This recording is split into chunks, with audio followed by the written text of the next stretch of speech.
Welcome to The Geek in Review, the podcast focused on innovative and creative ideas in the legal industry. I'm Marlene Gaybauer. And I'm Greg Lambert. Well, it's May, which means it's a blazing hot summertime here in Houston. So, Not yet. just feels that way. It's coming though. Yeah. So have you gotten out on the kayak lately? I have. I got out a couple times on the kayak, basically hitting the bayous and some of the creeks, and the water's up, so that means it's fast. And yeah. I even went over a small waterfall. Nice. Well Yes. done. So, well, I'm excited this week. I know we've done a lot of talking about things like generative AI over and over again, but I think we're going to take a little bit of a breather this week and bring out a guest that we're both really excited to talk to. Yes. So we'd like to welcome Laura Terrell, Executive Coaching at Laura Terrell, LLC. Laura, welcome to the Geek in Review. Well, thanks, Marlene, and thanks, Greg. It's great to be with you. So, Laura, you have had quite a storied career. Special Assistant to President George W. Bush at the White House, Senior Level Appointee at the U.S. Department of Justice, Equity Partner at 2 large global law firms, and in-house counsel at a major global consulting and business advisory firm. You've led hundreds of people and been a top advisor for the Fortune 500 and FTSE 100 companies. And after acquiring all this rich experience, wow, you decide, yeah, right? It's like you decided to apply it to a career in executive coaching. What inspired you to make the change? I have always been fascinated by talking to other professionals, a lot of lawyers, but not exclusively people in and around the legal profession, professionals that have been my clients who are non-lawyers, about the things that are interesting to them, motivating to them, challenges that they have. I often found as a practicing attorney in a large law firm that one of the most effective things you could do to really understand what was important to your clients was just take the time to listen. And I don't just mean listen to their legal problems, but listen to what was bothering them about professional life generally, or life in a large complex organization, or maybe with a change in leadership or a lack of technology or resources in the environment they were working in. And just by listening and hearing from them what was on their mind, I often felt that I learned a lot about the fabric of our professional lives. And that was really rewarding for me. But one of the things that I think we all know about working in law firm environment world is that it's often hard to carve out that time to really have that engagement and those connections with people. Yeah. And in particular, I enjoyed mentoring and working with attorneys, both who worked for me and learning from attorneys that were more seasoned than I was. And coaching gives me the opportunity to take a lot of my knowledge from those different environments that I've worked in and really apply it to engaging and supporting other people with the things that they're grappling with and the goals they're working towards. So it gives me a chance to be, in many ways, more of a people person, I think, and more of a people-engaged person than you often have a chance to do with a large docket and a busy portfolio. Yeah. Well, this may sound a bit basic, I guess, but can you explain what executive coaching is? Because to me, it seems like it's a little bit like therapy. It's a little bit like mentoring. It's a little bit like, having someone that you can vent with. How when someone asks you what an executive coach is or does, what do you tell them? It's a great question, Greg. And I think it's something that you hear different answers from different people. I'll give you my view, which is do you start off with it depends? I'm a lawyer. I have to start off with it. Of course you do. I think that's the guiding sentence, right? Mm-hmm. But I think coaching and therapy, and I'll start with the broader coaching practice. Coaching and therapy are both collaborative, and I think they're both focused on supporting clients, not giving them solutions or fixing problems, but helping clients identify their goals, work towards those objectives, supporting them, facilitating them in that. At times, I think coaching can feel like therapy. I've had clients say, this feels like professional therapy. It can feel therapeutic. It's not therapy. The biggest difference is licensed psychologists and psychiatrists who practice mental health therapy, emotional therapy. These are people who hold medical licenses and licenses from their state. Coaching is largely an unlicensed practice, although we do have certain governing bodies, including the biggest, the International Coaching Federation, and I'm accredited by them. That difference, that treatment of emotional or psychological distress, illness, disorders, is not something that coaching does. But coaching does have a very similar relationship. As I said, it's collaborative, it's working together. Some people have suggested that coaching is really about looking forward and therapy is more about looking backwards, looking to the past. I think that's sometimes the case, sometimes not. I mean, sometimes even when I talk with clients about what's motivating them or what's holding them back professionally, there can be things that they've experienced earlier in their career that give them prejudices or assumptions. And so we explore some of that in coaching. But overall, my goal as a coach is to help facilitate someone else's goals.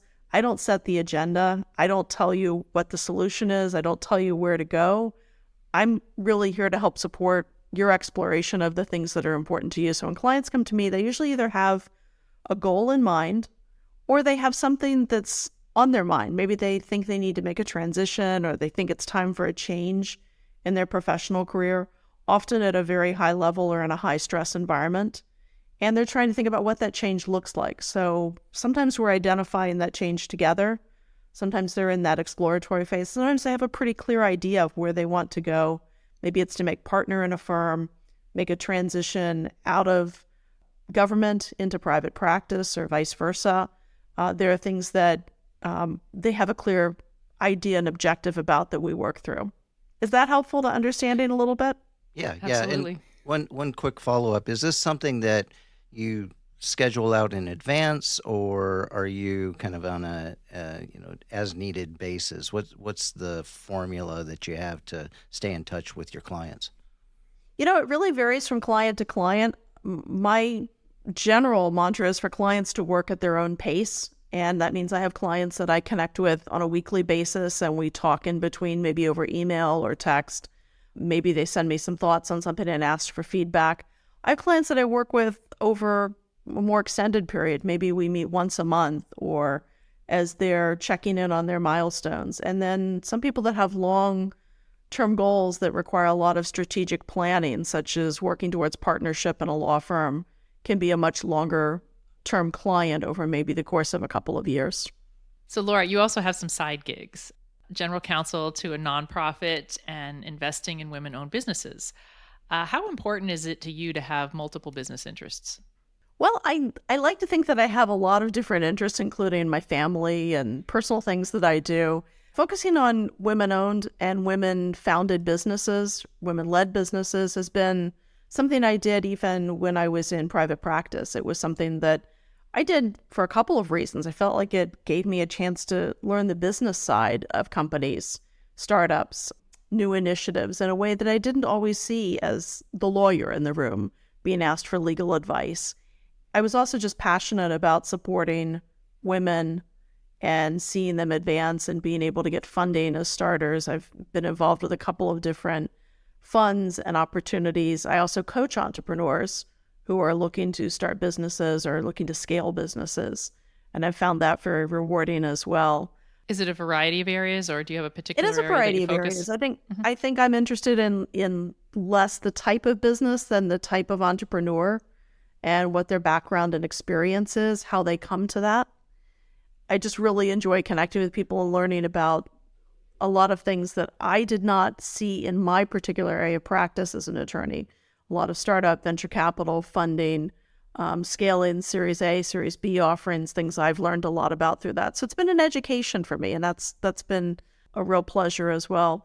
Being a general counsel is a chance that I have for a nonprofit to do something that really resonates with me. I work with a nonprofit 501c3 that provides technology for free to foster care and child welfare professionals who are desperately in need of it to better strengthen the way they connect, the way they find resources for children, the way they may find family members for children to be able to be fostered or adopted by or supported in some other way, maybe building a network, and they have wonderful software that's been able to do this. They have other tools, including helping children to learn about trauma and how to deal with the effects of trauma, how to make the transition also from foster care into adulthood as you age out of foster care after age 18 in most states.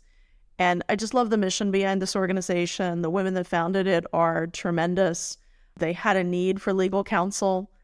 I couldn't not help because I felt like this was just something that was so important. Foster care is so broken in our country, so underfunded. And the idea of giving away technology for free is as startling to most people as it is to the government agencies that they're offering this to.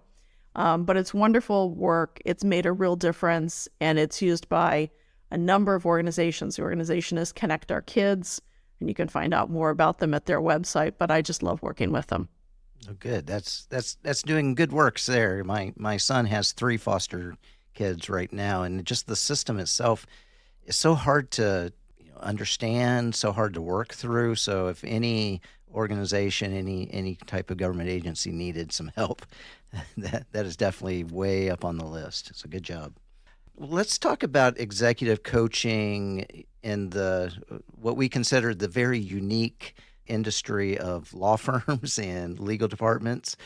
Can you talk about your experiences coaching people like, rainmakers at a law firm or C-level executives that you've worked with, and the different challenges that they tend to face, and how and why they decided to reach out to executive coaching to help them through that? Sure. I'll start by talking about law firm partners and people at very senior levels. I've worked with people that, for example, are coming into leadership roles within their firm. Maybe they've become the managing partner of an office, and they're a really good, really savvy lawyer with great substantive legal skills. They're the subject matter expert you go to. They're terrific at managing cases. They're great with clients, but a managerial role requires different skills. It requires a dedication of their time. It requires working with a lot of folks in the office that maybe they haven't interacted with on a regular basis in a while, including other legal professionals, legal support. So that's a challenge for a number of people moving into that leadership realm. You mentioned rainmakers. I've worked with partners that are trying to be rainmakers, trying to build business. And this is one of those things they don't teach you in law school. You don't get an instructional course, and you certainly don't They get don't teach you at law firms either.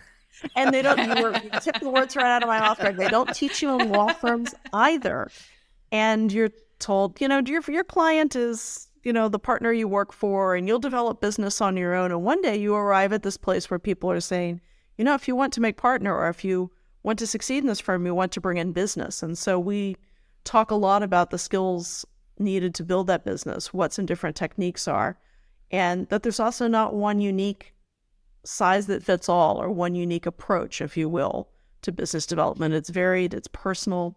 I also work with partners who've had a great book of business, but maybe they've had a setback, or a client has moved work to a new law firm for a variety of reasons, and trying to rebuild from that, and how you make that book regenerate, how you recover from setbacks. I've also worked with partners that have adapted to in-house roles, and that's a big challenge. I've worked with a couple of law firm partners that have moved into pretty significant C-suite roles and suddenly realize they're not in charge of everything anymore. People come to them as a resource. They're a cost center, first of all. They're not a money maker within their organization. They're a cost center, and they're viewed as a resource that we'll call you if we need you, and it might be in an emergency, and we might disagree with you and tell you 5 reasons we aren't going to do this. This isn't a client that's paying you and values the work that you're doing because you're dealing with other lawyers, maybe in the general counsel's office. You're now dealing with business people who have different priorities, different issues. That's a real adaptation. There's a real myriad of ways in which very senior people can benefit from coaching and come to talk about specific topics. I also do get engaged by law firms who reach out, who see perhaps that there's a partner that has great skills, but there's one area they're struggling with. For example, maybe it's in managing a team, or in being able to build work effectively and understand the financial rubric that the firm operates under. Spend a lot of time talking to clients about understanding the financials of law firms, because again, they don't teach you that in law school. They don't tell you a lot about that as a lawyer, but you're expected to understand those things. So we're talking about C-level executives, higher-end partners.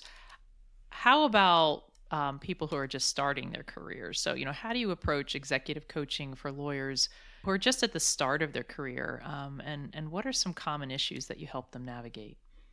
I think there are a few things for lawyers that are new to the profession. One is making the switch from being a lawyer in theory, understanding the principles, understanding the rules of evidence, understanding civil procedure, and how to structure a brief.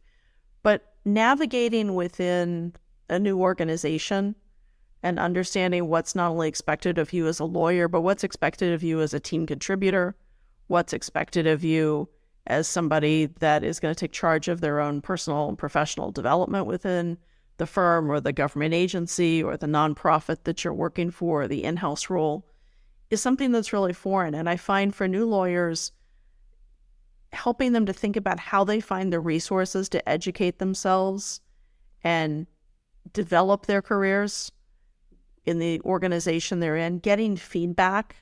A lot of young lawyers just out of law school they're tremendously smart, talented people. They did very well. They're used to getting good, grades and good reviews, and they think if they're doing a good job that they're doing a good job. Somebody will tell them if they're not. And a lot of environments are not that clear, particularly law firms. You need to get more nuanced feedback. How do you ask for that? How do you get it if you feel like you're not getting the level of feedback you need? How do you seek out people that can help you learn more about the environment in which you're operating in? And asking questions. I think sometimes there's a hesitancy to ask, not questions about what do you want in this brief, but what are the things I should be thinking about as a first or second year associate in a law firm? What are the skills that you see that I haven't developed yet that I need to add to? And I find lawyers are great advocates for their clients often, but they're somewhat quiet sometimes about themselves and hesitant to ask and hesitant to engage. They think, especially as young lawyers, head down, do the work you're assigned, don't ask a lot of questions. But that doesn't really help you progress in your career, and it doesn't really help you progress in your professional development. So in your experience, what's been some of the common mistakes that you've seen within law firms or the legal industry that leaders tend to make over and over again? And how do you approach that? Because I'm sure the whole legal industry is known for, just it could be overwhelming. And it can lead to depression. It can lead to bad habits, bad behaviors. And so how can you get ahead of that? And how does coaching, you think, kind of keep the attorneys from becoming overwhelmed? Or can it? I think one of the most common challenges I hear and that I talk a lot about with clients, including those in private practice in law firms, is the danger of making assumptions. If I put down my phone at night and I try to sleep without checking my emails, I can't do that. I won't be able to succeed. I won't be able to function at my law firm. I have to check my phone in the middle of the night. Or I assume that my team is doing good work because they haven't made a huge mistake yet. And I think they're all satisfied because nobody's come and complained to me.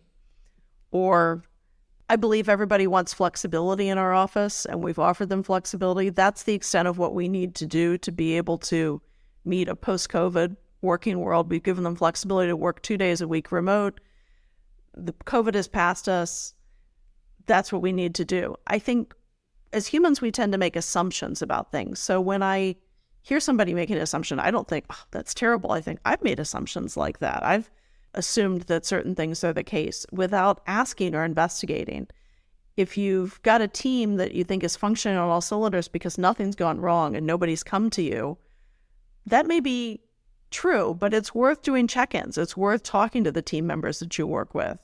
It's worth finding ways to engage with them. And the same is true for senior people trying to figure out how to manage in a large organization. Don't assume that because you've been working in the organization for 20 years and that certain things have been that a certain way in the past, that you can continue to work in that regard, that you can continue to work there. People are experiencing all kinds of change within the industry, whether that's AI. I know you guys have talked a lot about that with a number of experts, whether that's AI or a flexible workplace or the challenges of working in a world where tightening budgets, working in a real estate situation where, having an office, an assigned office may be a thing of the past for a lot of law firms, changing the culture of how we interact. Those are big challenges. And I think people have to be open to saying, I can't just assume what's worked well in the past or what I have thought was the state of play is what is the state of play. And that I need to really examine that. And I often challenge those assumptions in coaching. I'm not judging people. I'm not saying that they're wrong, but I say, hey, I hear you saying something, and I just want to ask you, how do you know that? Is it possible there's another outcome, or what leads you to that conclusion? And that's often a good starter for a broader conversation about why people are stuck in a particular place, challenged by something, or not sure where to go next. Yeah, and I think that kind of fits with the legal industry with lawyers. You talked earlier about, listening and waiting, not necessarily doing what a lawyer is instinctively wanting to do, and that is, oh, well, here's the answer. I know what the answer is, and I can just, there we go, we're done. I've given you the answer. Let's move on. And it seems like that. I liked your statement about the trouble with making assumptions on that. And we talk a lot about change management. It almost sounds like a variation of change management. It is, things are not going to constantly remain the same, and what worked, in 2019 is probably not going to work in 2023. So a really interesting take on that. I like that. It's absolutely true. It is about change management. I worked with a partner that had a very successful practice in an area that's been challenged over the last few years. And the partner said, this is the way I've always gotten clients to work with me. This is the way I feel that clients have valued my work. And I don't understand why clients are not valuing that now. And we spent a number of sessions together examining that. What was it that worked well in the past? What makes you think that isn't working well now? What could be some other explanations for this? Have you actually talked to your client and said, I noticed you haven't engaged me on that case, or I noticed you guys are doing less work in the space, or you're pushing back on rates. Can you talk? I couldn't ask my client that, was his response. I couldn't ask my client that. And I said, I think you've got to be brave enough to ask questions to know whether you're on the right track or not. And it's hard to make changes if you don't know what it is that needs to be changed. Yeah, sometimes getting into the uncomfortable is necessary in order to move forward. Absolutely. So my next question sort of piggybacks on Greg's earlier question. You have personally many varied interests. You're an avid book reader, you travel, you cook, and I saw you clean up. I love to clean up. I am one of those people, Wow. yes. Oh my God, come to my house. So how important is this to your own wellness, and how do you advise busy executives to make time for their own interests? How do you help lawyers who may be struggling with that work-life balance, especially those in demanding positions, to find more time to balance and reduce burnout? Well, first off, I said this for many years in private practice, and I say it to clients now. I don't think there is such a thing as a continuous work-life balance. Every day, every part of a day is different. I have days now, I had days in private practice that were absolutely not balanced, and I had to work to try to find some balance. You have to actively look for it. And if you're in a very challenging role, if you're in a very large firm and there's a lot of demands on you, whatever your role is in the firm, you've got to look for ways to find that balance. And starting small is something I often recommend. I mentioned a few minutes ago the issue of attorneys that think they can't put their phones down. They can't stop looking at their email. They can't go through dinner without looking just to make sure somebody hasn't texted them, somebody hasn't called them, somebody hasn't emailed them. Some clients we start by just trying to figure out, is there a place you can carve out time? Can you take a 15-minute walk and put the phone on? Can you turn it off at night? Can you do small steps that help you think about reclaiming balance? And I often find for many clients, that's a good start, because it would be irrational of me to say, just don't pick up your phone all weekend. You don't need to look at your email. Head explodes. Head What could go explodes. wrong? This is crazy. What are you thinking? I have busy clients. But I think finding ways to carve out. The other thing I think that's really important to work-life balance is getting rest, getting real sleep, getting real rest and relaxation, and getting some physical activity, even if that's just a walk. I am a big believer, and I think the scientific evidence and the research on this bears us. It's important to make sure that you take care of your mind and your body, even if that's in a small way, by starting to reclaim it. And part of getting balance is not that every day is going to be this magical utopian rainbow of balanced life, but that you can find ways to provide that balance, work towards those goals, so that if you know you're going to have a crappy couple of weeks doing a trial, you need to carve out something on the other end of that, or you need to carve out 15 minutes a day during that trial to get some downtime, even if it's just to listen to music, take a walk, watch a funny clip on YouTube. It's something different for everybody else. Be careful at TikTok, though. You can spend hours on that.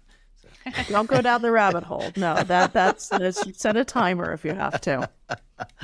So, can you talk to us? I'm sure you've had clients that have, kind of like yourself, although you still got your toe in the practice of law.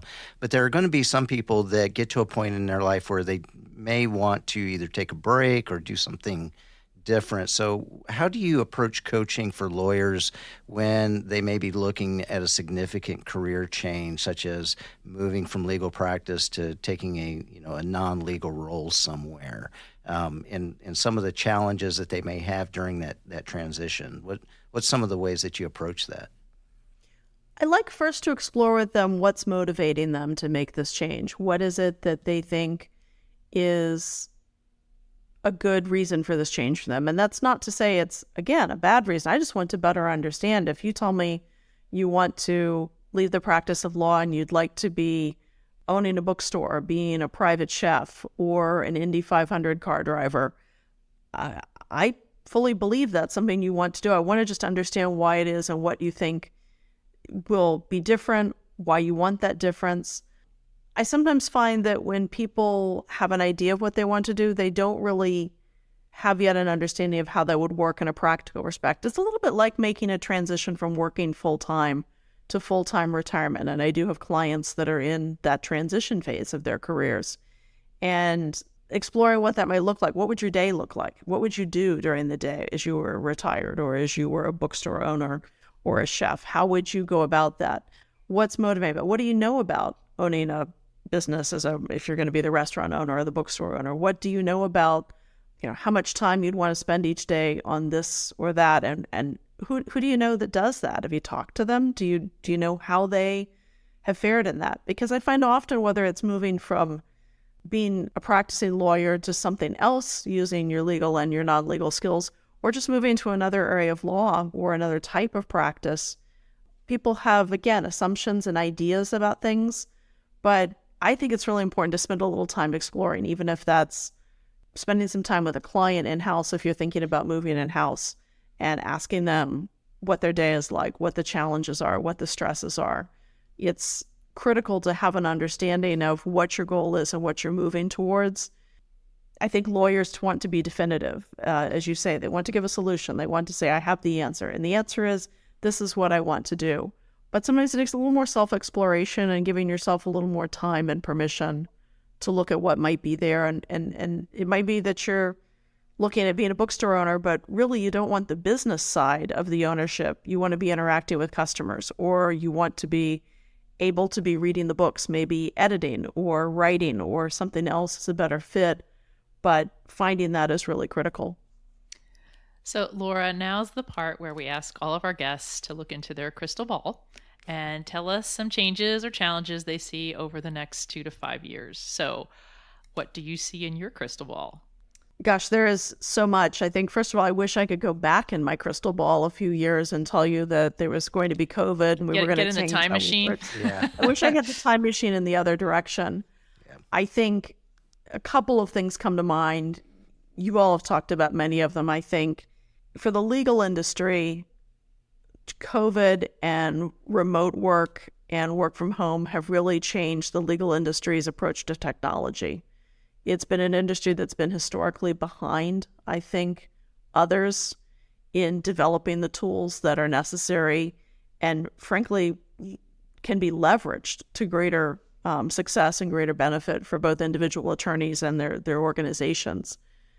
I think technology will continue to evolve pretty substantially for the legal industry.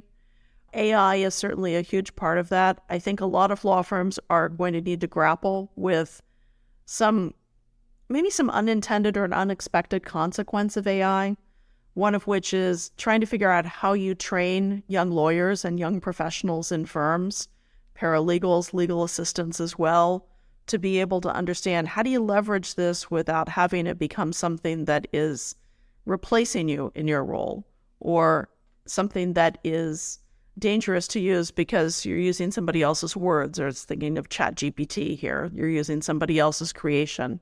And I think really the education of lawyers on technology and advances is going to continue to be critical. I also think there is another wave of change coming in terms of the financial structure, the metrics that law firms look to for private practice. We've seen this before in times of crisis, whether it's been the internet bust or the 2008 financial crisis. Whenever there's a significant economic shift like we've gone through for the last few years and potential for economic recession now, firms have to adapt. And that means lawyers also needing to adapt and really needing to understand the sands may be shifting. That may be fewer equity partners. That may be more opportunities for contract attorneys, different paths for professionals to move through organizations, hybrid roles, shared work roles, which is something that law firms have historically not adopted, but are more prevalent, for example, in the in-house world. So I think a lot of things that are also going to be driven by generationally younger attorneys, Gen Z, coming into the workforce and asking for not just more flexibility, but a different way of working. If you look at the numbers, I know you had a nice chat with Jeff Lowe and some others about the compensation and the changes for partners and practices as well as attorneys. And one of the things that you heard from them was they were saying, people are working more remote. And that's not just young attorneys, but older in experienced attorneys are saying, I realize I don't need to be in the office anymore. What does that mean for the culture of law firms? What does that mean for how we interact with each other? So I see a lot of that leading to more change, leading to the need for the legal industry to be more adaptive and more attuned to those issues than it's been in the past.